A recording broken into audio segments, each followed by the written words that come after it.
The Cupra Formentor is the very first car of Seat's new performance brand Cupra, which they built and developed on their own. It is a so-called crossover SUV, and of course it looks very, very sporty. Yes, it is a Cupra. But how it drives, what about the powertrain, the space, the comfort, and of course the driver assistance and safety systems? Let's find out now. The Formentor features loads and loads of driver assistance and safety systems. Here you're going to find a list of what is always on board. And to give you some examples, for instance, the car features an adaptive cruise control, an active lane assist, a rear view camera, and so on and so on. And I think you can only order 2 optional extras regarding to the assistance systems. The Formentor is 1.84 m in width, and as I think when you look at the front of the car, it really looks very solidly on the road. One reason for that is this quite flat and very long hood with this power domes. Another thing, of course, is this massive glossy black grille with a Cupra logo and the very thin, narrow and very sharp signed headlamps at both sides of this grille. By the way, these headlamps, they always come as standard in full LED. Another important thing for the look at the face of the car is the front bumper with these aero elements, which not only look nice, they also make the car drive even better. And then you find these air intakes here at the side. They put the pressure at the front to the side of the car, make the car look really solidly on the road. And on the other hand, they're important because they are the air intakes to cool your brakes. The Cupra Formentor costs from €43,950 onwards, and that's not cheap money, but the car not only comes very well equipped regarding to power, it also comes very well equipped regarding to everything it has on board. Here you find a list what is on board, and only the highlights will be in that list. But I'll give you some examples. You will find the bucket seats, you will find the sport steering wheel, you will have the digital cockpit 12-inch touchscreen, you will have the ambient light, you will have a heated steering wheel, and so on and so on and so on.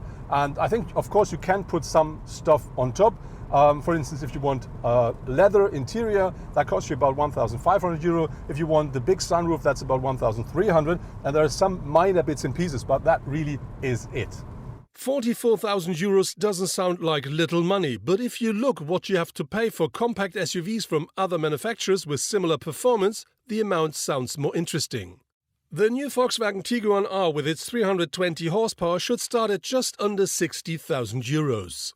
And the 306 horsepower BMW X2 M35i is available from around €54,000, but with plenty of room for extras.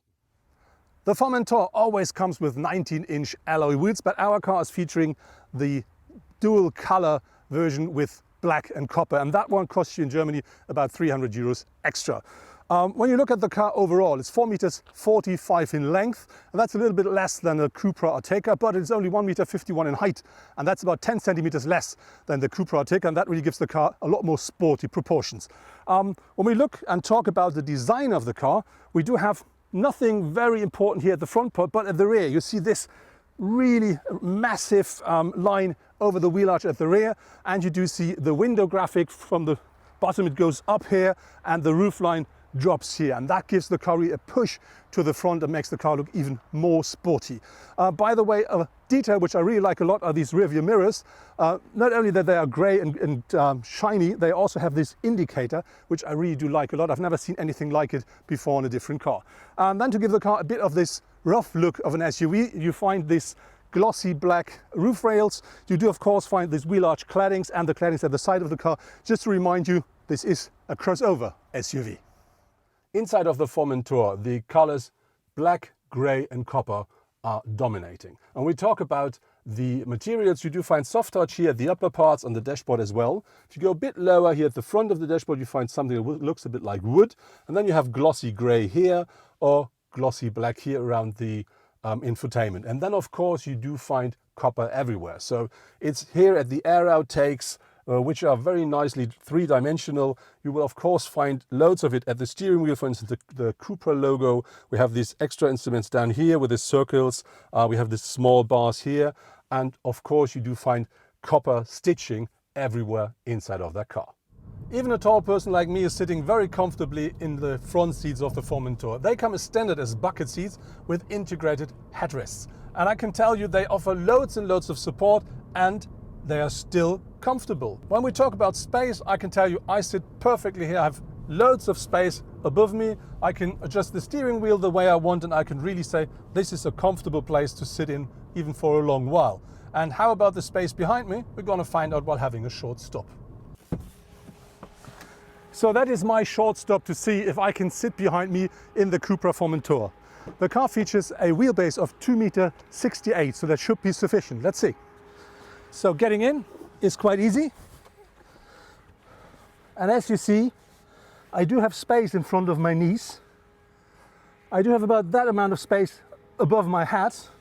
And I think for a compact SUV, that's more than sufficient. If you're looking for standard round instruments inside of the Formentor, you will not find any. And the same is if you're looking for buttons and knobs. That car is featuring as standard a 10.25-inch full digital cockpit.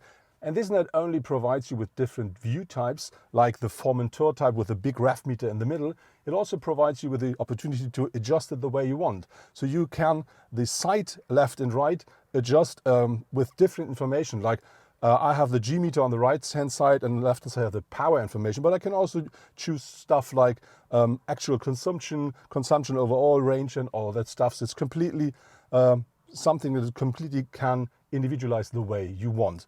When we talk about the infotainment, that comes as standard with a 12-inch touchscreen. And this really is the center control of the whole Cupra. You can work here with your climate control, you can work with your sat-nav and all the other stuff. And the important thing is you can configure it the way you want. So you may remember we did it with a Cupra Leon, so you can choose how your home screen should look like. You will of course find live data like traffic information, like information about petrol prices and all that stuff. When we talk about buttons and knobs, as said, nothing in the car. Below the infotainment, you do find slider and touch sensors. And when you look at the light panel left under the steering, this is similar to the one that we already know from the Volkswagen Golf, which is also only sensors. At the rear of our Cupra Formentor, you can really see how sporty that car is. One good example are these massive shoulders, which really puts the car very solidly on the road. Then you do find this massive rooftop spoiler and this very narrow black window at the rear of the car. The Formentor always comes with LED taillights and with this light band between the two taillights. And that is the reason why the car looks even wider than it is in reality. On top of this, you do find the Cupra logo and the signature of Cupra to tell the guys you just overtake what car did this to them. And to make the car even more sporty, we have this glossy black diffuser here at the rear of the car and 4 massive pipes. There's one real highlight inside of the car, which is the sport steering wheel.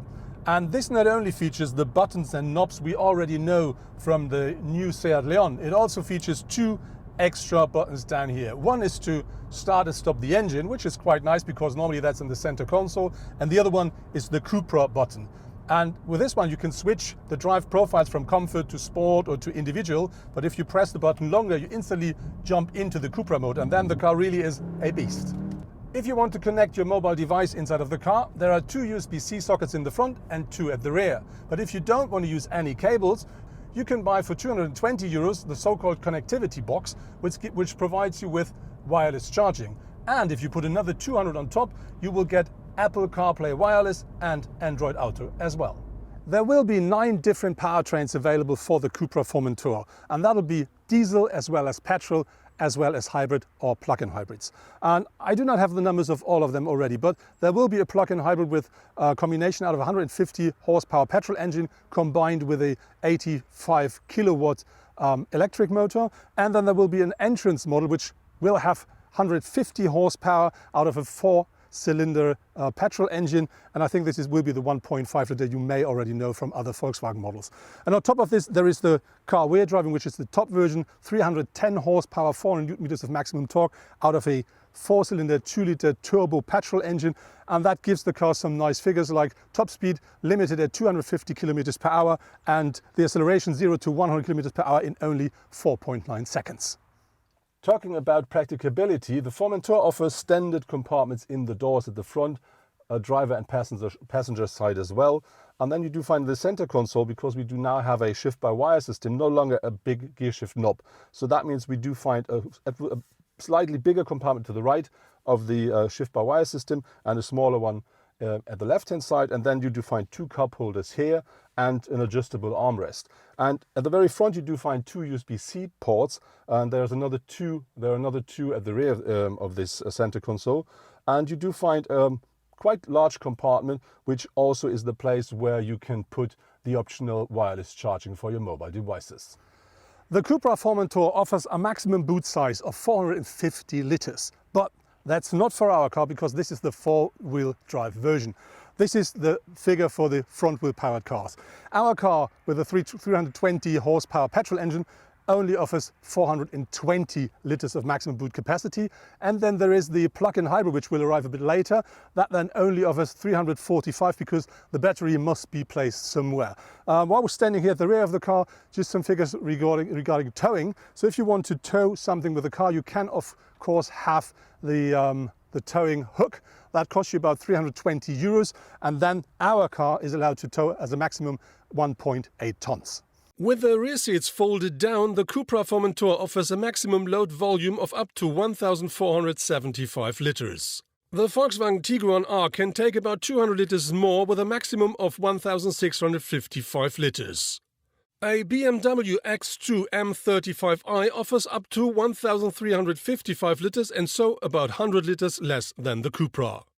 The 2-liter 4-cylinder turbo engine inside of the Formentor really makes a great job. It delivers 228 kilowatts or 310 horsepower, 400 newton meters of torque, and that is combined with a 7-speed DSG gearbox and pushes the power to all 4 wheels. And with that, you can really have great fun driving the car sporty, do cornering, but on the other hand, you can also drive the car quite easy and just enjoy the countryside. And by the way, that provides the car with quite some nice numbers because the top speed is reached at 250 kilometers an hour, and it accelerates from 0 to 100 kilometers per hour, 60 miles per hour in only 4.9 seconds. But if you say that's not enough for me, you may have to wait a bit more, because I heard some rumors that there will be a bigger engine which then has 5 cylinders, and I would expect this is the Audi one. You may know it already from the RS3, and that then should offer 400 horsepower. There will be up to 9 different powertrains available for the Formentor, and to give you an idea which one are the big ones and which ones are the less powerful ones, the big ones will then be named Formentor VZ, because VZ is the short version of Veloz, and that's the Spanish word for quick.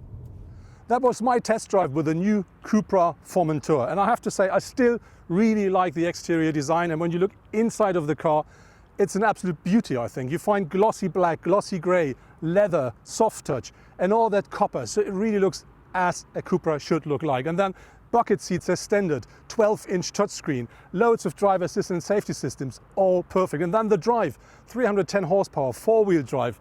And it's a real pleasure because the steering and suspension works perfectly in the car. So I really don't have to say anything negative about it. And when you look at the pricing, less than 44,000 euros for the base model, which is fully equipped, and that's even less than the Cupra Ateca costs.